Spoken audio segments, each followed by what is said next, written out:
Somebody start dancing. Here we go. Hold on a second. I'll start it over. We got to start it over. Hit it, Mike. Hit You it. got to come out and Hold smoke, on. Rich.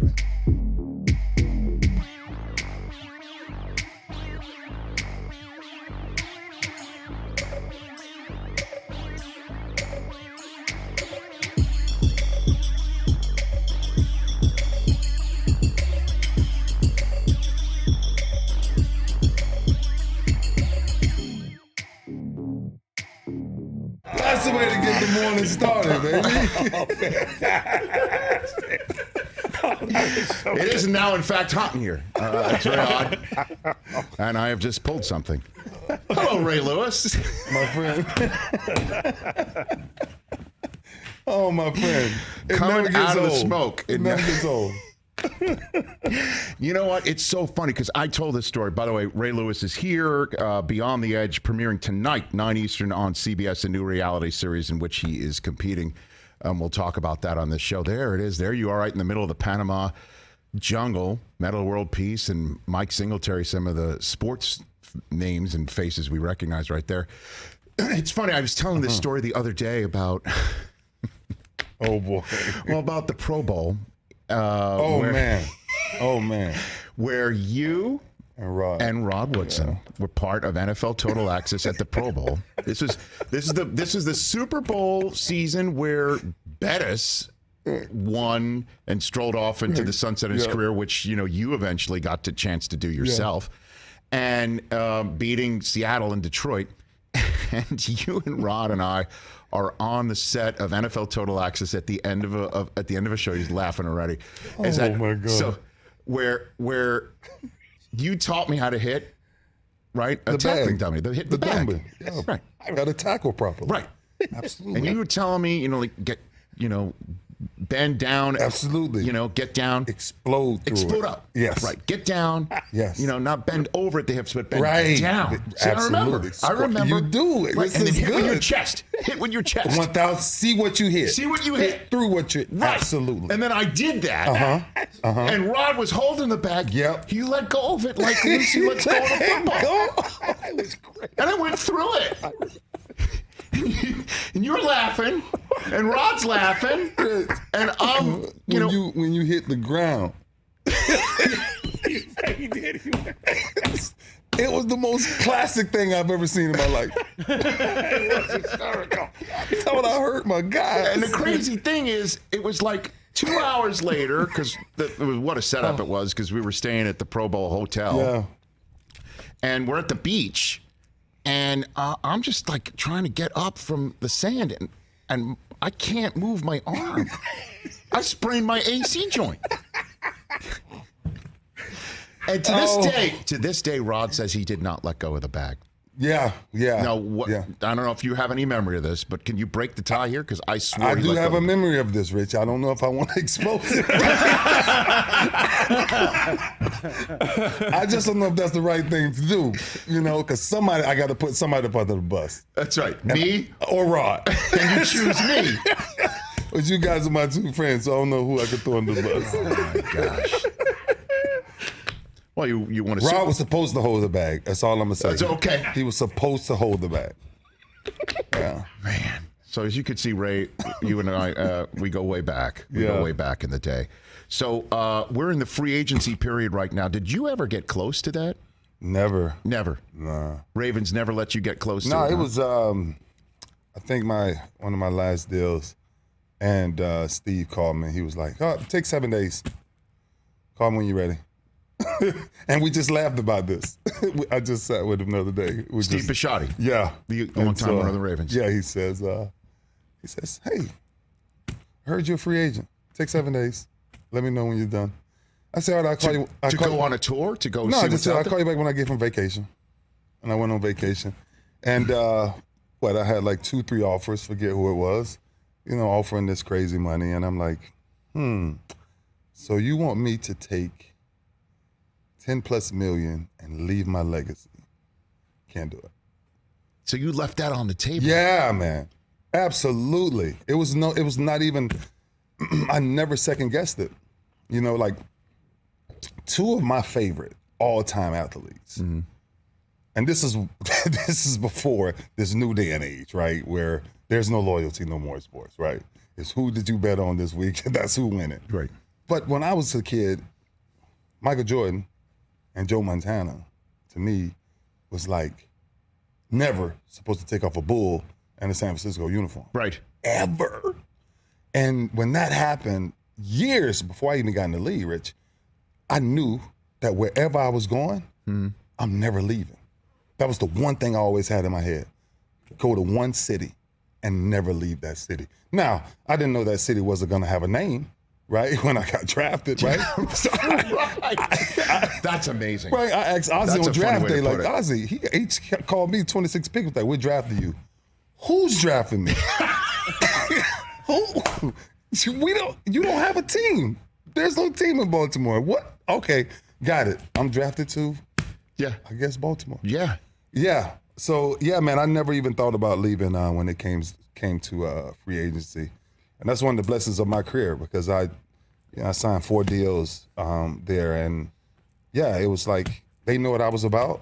I knew what they were about. And it never came down to any money issues or me bitter with anybody. And to leave the legacy that I left being in one city for 17 years, you can go around the entire globe for the rest of your life. It's rare that you're going to have somebody that stays home. And home for me was bigger than the game. The game was just the thing, right? The platform. But the community that I invested in and still invest in to this day, Right. I wanted that to be forever. So are you really not remembering it, or you're just being, kind that you don't remember which teams were trying to give you $10 million more? Yeah, than I was on the would. table? Yeah, it's irrelevant, right? Because I would disagree with the relevance of it. it's irrelevant now. Well, right? I mean, yes, you Yeah, did absolutely. stay and you did win another Super Bowl Yeah, there, and I you wrote do it have out. your legacy. Yeah. But I just like who's knocking on your door, right? Who's knocking on your door? Nah, it's Come on, years ago. Cowboys knocking on your door. Right? You know, sometimes Cowboys. when you got that old phone and you need to get rid of that old phone. Dolphins like to come home. Dolphins? Yeah. Did the Dolphins ask you to come home? To the other home? Who knows? I just Pittsburgh, said like, and you were just everybody like, missed out. Let's just say that. You know Dallas made a play, Rich. I ended it in Baltimore. Yes, you did. And it's interesting that you say that's worth it because now Rodgers has that opportunity here. Like Aaron Rodgers has that opportunity, but Brady doesn't. It's one of the few things that Brady will not have the opportunity to say that he was in one place, but he did win another one. Yeah. What did you make, Ray Lewis here on the Rich Eisen Show, what did you make of Tom's decision to unretire, even though when he retired, he never used the word retire? Right. Yeah. You knowing what it's like to leave this game that you put so much into. Yeah. What did you make of Tom? Yeah, coming back? I think the competitive side of Tom is the easy, noticeable thing, right? Right. He's one of the greatest competitors ever.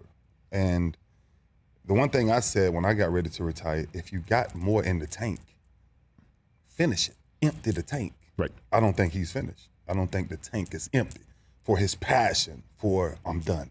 Now, I think if they would have won it, I think he walks out, right? But tasting glory and then losing the way they did last year and living with that the rest of your life, I don't know if that's his pedigree. So I think if you listen to his entire world of I'm retiring, but it's kind of open. I don't know. I think his passion for the game still burns. And I say to anybody, if you got it, ride it. And whenever you're ready to let go, for me, it was kind of an easy decision because I said, this is my last ride, right? I didn't go after the season was over. You said it going in. Going in, right? Did you do that to maybe even block off what you might have I actually gone didn't. through if you had not said that? No, I called Steve and I called my daughter and I said, Dime, Daddy has to make a really tough decision. I said, I just tore my tricep from the bone. Like, they say I can never come back, but I'm coming back. So when I come back, I'm coming back to do one thing, one more dance. And she was like, Dad, don't come back during the season. Steve was like, pull a Willis Reed. Come back in the playoffs. Is that what he said? Pull a Willis Reed? He was like, man. Yeah, I love Steve. And so bottom line, I think for me, I did it my way. And it ended on the 4-yard line in New Orleans. No greater way a defensive player would ever want to go out. So for Brady, it's like, how do you want it to end? Right. We know what it's been. But how do you want to see the end? JB, Jerome Bettis, right? Champion forever. The last time you ever saw him play, the last time I've ever strapped up my cleats, tricep torn or not, right? I held the Lombardi Trophy. I think that's a crave. That's a crave for Brady after you've seen it 7 times. That's something that says, wow, if I can walk out one more time like this. Now, I don't know if he's chasing a dream that may not happen, right? I think it's a lot of people who've gotten better. Definitely in the NFC, it's going to make it tough. Think about what you just said 7 times. 7 times? It's crazy. And just showing you again, Ray, that he wants to do the 8th time, that it means just as much to him maybe as the other 7. It's a rarity to have that ticking clock within your system. Yeah, I would think. Yeah, Yeah, it's definitely rare. Did you? What was your biggest battle against Brady? You had so many of them. Yeah. What was it like going against Brady in a playoff game, Ray? Yeah, it was probably for me and him. I think we had so much respect for each other because he understood the chess match, and the chess match was, I know what you're running, and what I'm telling you is, you may deliver the ball, but somebody's going to pay for that, right? And so. He said this thing on his interview a few months back, right? That when he actually competed against me, he knew that I knew. So he had to be careful where the ball was going. Me and Julian Edelman now, like, we work together now, right? Mm-hmm. But Julian understood. Wherever that's a punishment. Back when we was playing ball, right? Mm-hmm. That's a punishment to catch the ball. So it was chess. I knew where you're going. High low, backside, 2x2, back offset. You come back and throw. You motion me to the 3 side to see if we in man. We come back. We shift out of man, go back to 2, and then I'm 1-on-1 with your running back. Every time. So that was the chess match. How can you get me to move 3 steps to the right or 3 steps to the left, or get Ed to see something different? And I'm like, Ed, don't move. Trust me, he's right. And so that chess match between me, him, it was probably one of the most classic things ever. Never noticed, because it was in the small changes that you had to know what we both were doing. Yeah, it's one of the greatest battles that I used to stay up really late for, and look at film enough to say, somebody gonna get knocked out, because I know he gonna throw it, and so that was my thing. My thing was, he will throw it, but there's a delivery that comes with that. And that's what I think what made us so competitive against each other is we knew how good they were, right? We knew outside of us and Pittsburgh and them, like, the road was going to come through, right?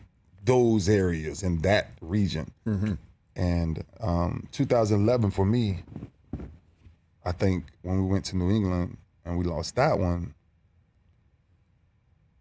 I would never say I wanted it, more. I would just say I thought we were better equipped to do what we needed to do if we would have finished that, right? So when you were going in these battles with Brady, did you ever verbalize it pre-snap? Every play. Not playing with Brady. He know though, but that's the thing. Like Julian, like, that's what we talk about. When Brady, he comes to the line, I'm telling you what you're running. That's what you would say? It's run. You'd say that? I'm telling you where it's coming. Yeah, it's like, that was my secret sauce was, I stayed up and played the game after 1998, when me and Peyton Manning was first at the Pro Bowls. Old school Pro Bowls. And I never understood Peyton's wife, so cool. She's, yes. Oh my God, she's amazing. And she's like, he studies you all day, every day. And I'm like, really? Wow. So I need to change my game. So I started studying him more though, right? Quarterbacks, all they do is click.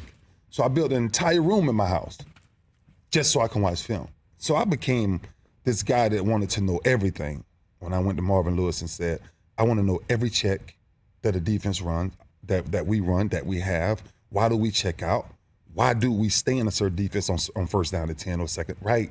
So all of those little things, when you think about the game now, Yeah. that's what you see missing from the defensive side of the game, right? The defensive side of the game now is look, react. Mine was look, destroy, or either intercept it or knock it down. Not catch it and then me make the tackle. Because you've done the work to know what's coming That or back what end. their tendency is. That or back anything. end, Rich, that back end, when you actually get to playing those type of chess match games against Brady and Peyton, it's the smallest things ever that will decide the wins and losses in that game.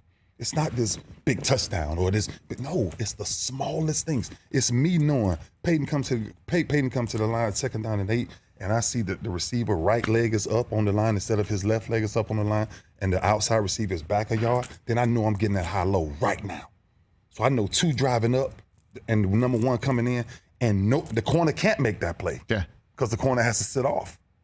So the only person that could affect that play, if you know it's coming, is the middle backer. And that's the difference of when I watch football, I'm like screaming at kids, like, you gotta know the game. If you can count to 1, 2, 3 as a middle linebacker, you can be a very effective person.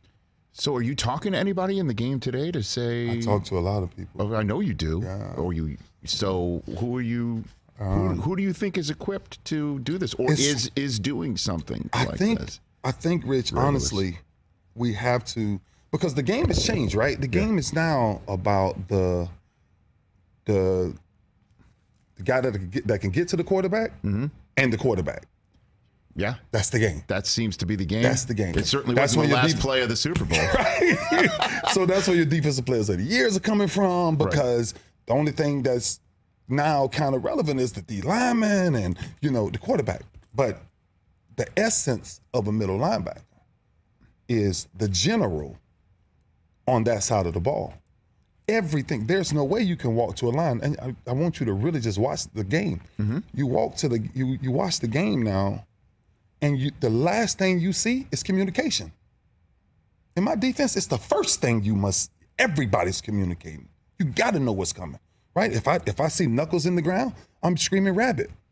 If I see fingers extended, I'm screaming bird. Rabbit is run, bird is pass, right? But I'm giving my D-line some sort of a clue on either to be heavy or be light, right? So now you play the game different, right? I'm looking at my corners, I'm saying, look, they in bunch, something coming, right? It's the little things. And so that's the thing that I try to, when I talk to people, I try to explain to any of my camps, I try to explain our greatness wasn't me. Our greatness was I was able to communicate what made us great, right? It's like pulling your shoestring. I always use this analogy. If you pull your shoestring too far one way, the other side gonna be short. It's the same thing in defense. Defense has to be on one string. When the ball moves, even if you're wrong as a complete defense, if everybody's doing the same thing, you're right. And if you're going full speed, who cares?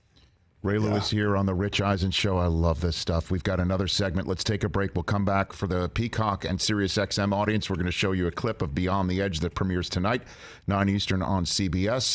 You're in the jungle of Panama, correct? Competing. I still don't know how I got there.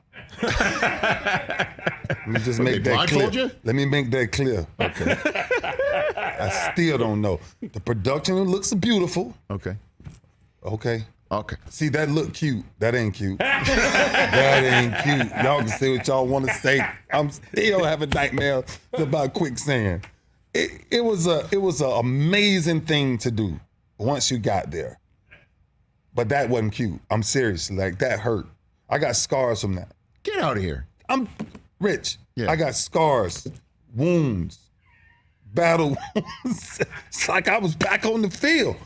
I when we talked, when we first had the conversation, I just did not understand I was going to live in the jungle for 15 days. I thought maybe you film from a hotel, shower up,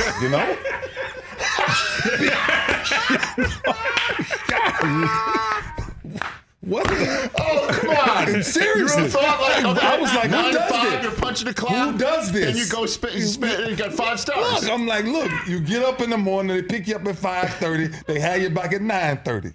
I can sleep in my bed and shower. Craft services? You thought these craft Listen, services? Rich, I get out there and we sleeping with monkeys. Rich, we with snakes, black scorpions. One of the nights, and I ain't gonna tell you the show, but one of the nights, I'm telling you, I'm sleeping right, and we got to sleep with a net over us because we actually outside on bamboo stick. So it's storming every night, and I promise you, I shouldn't tell this. You'll see them. Well, hold on a second. Ray Lewis here on the Rich Eisen Show telling a story of recording Beyond the Edge tonight, CBS at 9 Eastern time. So you're out where? You're out in the I'm in Panama jungle. Okay. In the middle. Dropped off, Rich. On a bus. Can't see nothing. Don't know where you're going. Don't know how to get back home. And they drop us off. And they say, this is where you're going to live for the next 15 days. And I'm standing in the middle, and everybody looking at me, and I'm like, I'm not standing here for 15 days. Why is everybody looking at you? Because you're automatically the leader. Ray, do something. They're like, somebody Ray, do say something, right? Right. And then, of course, we're doing this to benefit our charities, Yes. right? And I'm like, man, how much can I write the check for? I can just write the check to the charity.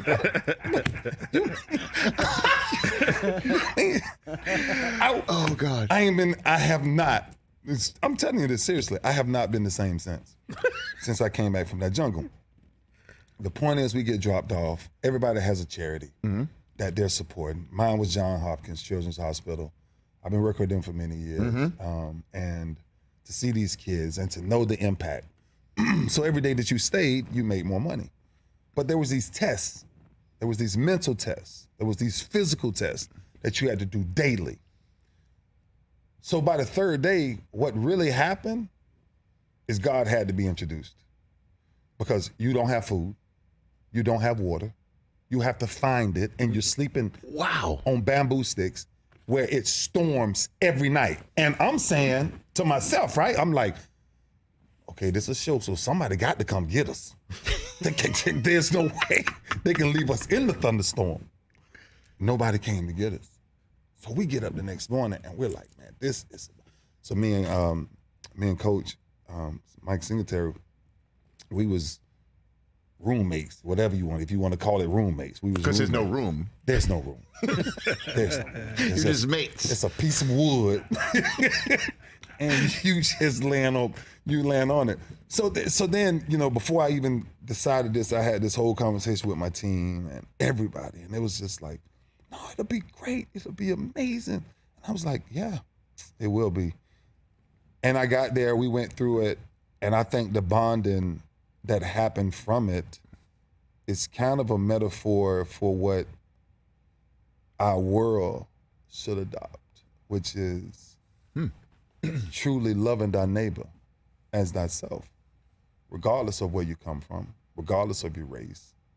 We all had to figure out how to work together. And what made it really tricky is you couldn't get comfortable with someone because every day you had a different teammate. Some days you may end up the same, but every day there's a different captain. There's a different order. So now you have to communicate differently. So that's the way this show works? Yeah. And so who winds up becoming the champion? Like how does the champion, and so that's what makes this really good because of course there's a winner, but there is no winner. Everybody wins, right? As long as you go. But at the end, of course, whoever raised the most money. I see. Yeah, really comes home with the prize. But there's no prize, right? The prize is if you can gut this out, right, there will be people that will benefit from your sacrifice. And so hundreds of thousands of dollars was raised because the crew did one heck of a job. And honestly, this cast, Craig Morgan, became one of my favorite people in the whole world. He is I'm telling you, we talk so much. We FaceTime so much. just to hear each other's laugh, right? Because we trusted him being a military man, in some of these circumstances, Rich, where you had to find your own water, right? Like really dig for water, like, wow, right? And then we started to travel and to see that these circumstances was like this for real for a lot of people, right? And we were doing it for, of course, to benefit people. The hardest thing I've probably ever done in my entire life. Wow. I'm because it's the unknown. Sure, of course. Right? And you're surviving in the jungle of Panama. Yeah. What was it like with Singletary? No, I mean, it was the greatest. He was your coach, right? Back in the day. He was your position coach back in the day. Yeah. He's your. But don't go that fast. Because Okay. 1985, I was 10 years old. And he was the person that I admired to be like. You're sitting there dreaming of becoming Mike Singletary. Mike Singletary as he's doing his. What does his 85 eyes days. mean? When I couldn't play football, I was like, wow, he's that intense. What is it that he knows that I don't know? So as a kid, I started following him. And then him and Lawrence Taylor was kind of my two. Ronnie Lott was the other one. Sure. Right? I had a lot of people. Oh, by the way, you chose well. Yeah. You chose well, right? I had a lot of guys that I just actually love. But I think, just like Craig, I think me and Coach, we had conversations that we had never had before as men. We shared vulnerabilities that in the locker room you don't. You do. And the day that I had this crazy blurt out and lost my mind playing against the Jets because I knew the call, and defense coordinator called another call, and I lost my mind because I knew they was going to run the ball, whatever. And he called me to the sideline, and he was like, you can't speak to, no, your voice carries way farther than anybody else. And it's caught on camera, and I'm like, what the fuck? Yeah, I think that was on NFL Films. Yes. Caught that. Was that Mike Nolan too? Mike Nolan. I defensive remember this. coordinator, right? I remember this it was- exchange. He gets. I think he got in. Like you got on the phone. No, because he Mike was there. He was physically Mike there. called on the mic. Was like, get on Ray. Right. And I'm like, Coach, I hear you, right? But you got to think like this, me, right? And I'm trying to humble myself to look at this lion in his eyes and saying, Coach, I'm listening. I remember this. Right? And so I'm like, okay, I'm here. I'm listening. Tell me what you want to tell me. Right? Your voice can't carry like that. He forever changed the course of me as a leader. Right? Because from that moment, my voice never raised as a leader if it was not passion. Right? We get in the jungle and we're roommates. And there's no real sleep. You're not looking to get 5-6 hours of sleep. Right? Right? You're not prepping to go to sleep, to go to bed. Right? You're just laying down. Hopefully you can stay asleep. Right. And we ended up sitting up. And I'm telling you, the intimacy of what we found out as men of why we connected. Because me and him in particular, we experienced some really rough things to try to come out of, And so we started to share that. And so that's why I said, like, it turned into this, like, it's almost like the spiritual retreat, right? Because I started, like, going on, like, I wasn't even thinking about food. I was like, you know what? I'm done. We're not going to eat. We're trying to fish. We're putting strings in the water. Nothing is happening. But me and Mike, man, we fell in love with each other all over again. I think we did. And the whole crew did, though. The whole crew. Rich, it was the toughest thing that I'm gonna tell you as a friend, don't ever do. I want to make sure we're clear. Because I love think you. we're clear. Right? And I love appreciate you, that. Right back at Absolutely. you. Right back at But you. don't do that, Rich. Yeah, Beyond the Edge. I created an app. Seriously, guys, I created an app Yes. that blocks all reality shows from getting in touch with me. 9 Eastern. Man, that is we gotta check that out tonight on CBS. Not gonna be able to do there that. it is, right there. Meta World Peace. How'd he do? I'm not. can't say, okay, all I can't can say tell you that's is right. watch the show. Can't say watch the you show. You gotta watch the show. Very good. It's. I tell you this. It's just like me getting up this morning, right? And I said, I got to get up this morning and I got to drive in LA traffic. Where I'm going, I must be in love with the person that got me doing Is that this. me? I appreciate it. The traffic's not that bad at this It time was of day. not bad this morning. Okay. First time in LA, traffic wasn't Bless bad. you, Ray Lewis. Well, I know it's not your first time in L.A. because you ran for St. Jude last year. Yeah. And you won it. Yeah, you took we it did down. win. You and Mark Glory took it down. Now he owns the Timberwolves. Now you're on Beyond the Edge. It's a lot Things going on. happen when you win the Run Rich Run. It's a lot happening. When you run to 40. Ray Lewis here on the Rich Eisen Show. Before I let you go, and by the way, check on the traffic to make sure Ray's going to get back. You got it. Can you waze it for him? Waze it for him. Sure. Okay. So what do you think is with Lamar's long-term future in Baltimore? What do you think, Ray? Because it seems like Eric DeCosta and the Ravens would love to sit here and talk long-term contract with him, and either he's not ready, or he's representing himself, or he's just a different type of, NFL player who's not concerned about his long-term future. It'll all just come to him. He just wants to win right now, is what it seems like. What do you think, Ray Lewis? I think honestly, he's one of the young kids that I purposely pray for a lot, because for him to understand the mantle that he now carries in Baltimore, I think it's way bigger than football. I think he's clear on what he wants to do, right? And sometimes, you can't fault a person for doing the way that they see it. But I think when it comes down to the contract and the Ravens, I think a deal will get done. Okay. I really do.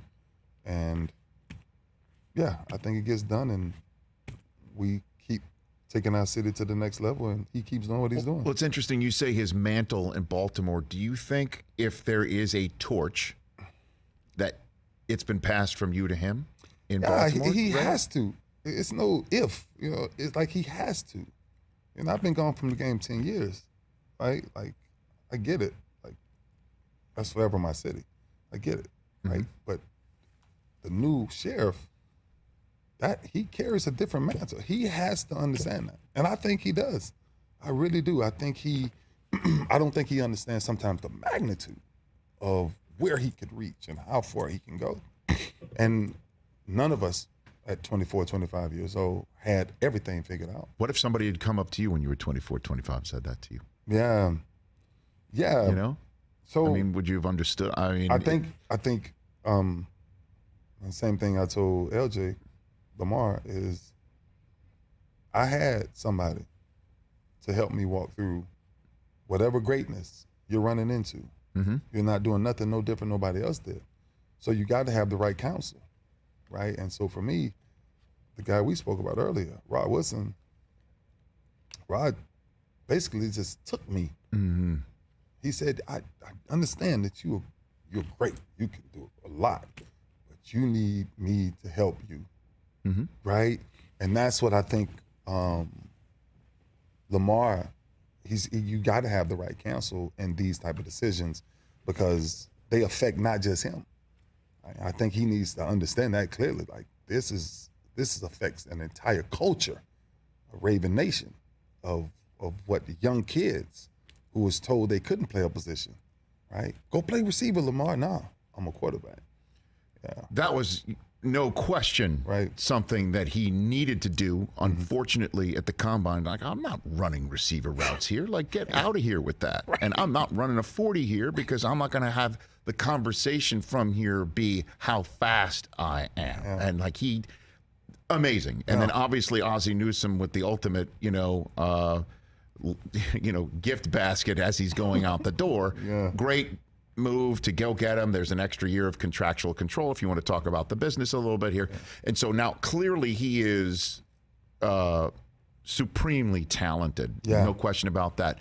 What about, though, and just bringing this all full circle, we had such a terrific conversation in the first segment of you here about how it's now down to pass rushers and quarterbacks. And he clearly can get away from pass rushers.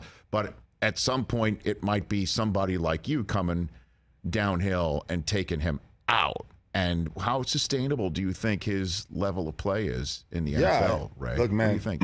And we know this game now, so any play is that play. Practice. I hurt myself in practice, right?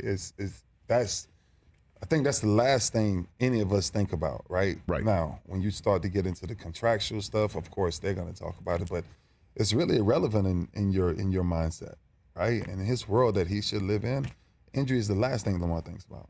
Lamar is a football player, and he's going to give you everything he got. And when you think about the core of what a football player is, what Hall of Famers ultimately live their entire life being, that's the person that gives everything, empties the tank.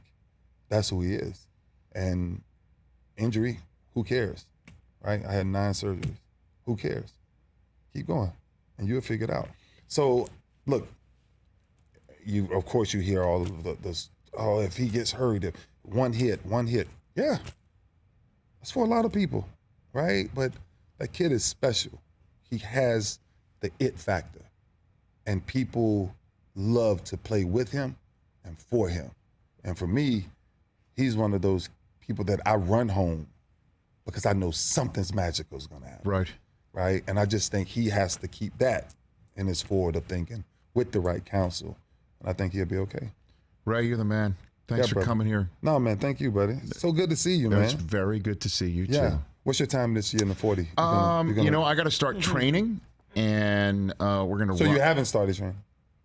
This is just a question. There is no there is no RE system. You know what I mean? Like, so yes. It's just us talking as friends. I'm just asking. Yes. It's in a month? We're right now, the tentative plan that's becoming very firm and finalized is 5 weeks from Saturday. Oh. The Saturday before the draft is when we're gonna run it. I can't really announce just yet where it's going to be, but it's going to be here in Los Angeles, California. You are very much invited to return and defend your crown, Ray. If you are here. Olympians start 4 years. Yes. To get to the next Olympics. Yes. You got 5 weeks and you ain't started training yet? Well, I mean, I'm doing mental reps.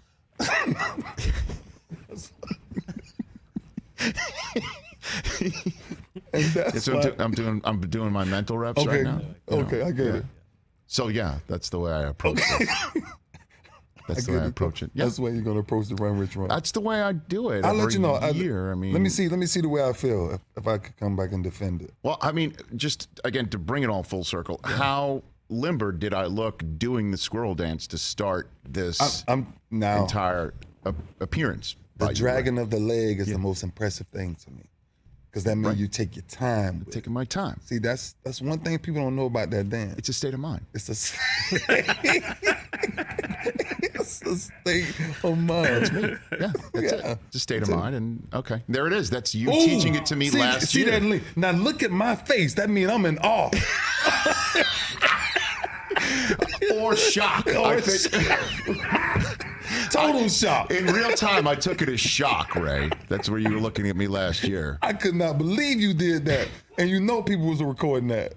But that's why I love you, Rich. Right back at you, Ray. Love Appreciate you too, you, man. brother. Thank you. At Ray Lewis on Twitter and Instagram. Beyond the Edge. Check it out. I mean, if you just heard how real this thing is, and this thing is a celebrity adventure challenge in the Panama jungle with Ray and Meta World Peace and Mike Singletary, Paulina Porizkova, and more celebrities tonight on CBS, Wednesdays at 9 Eastern Time. Good to see you, Ray. Hey, buddy. You got it.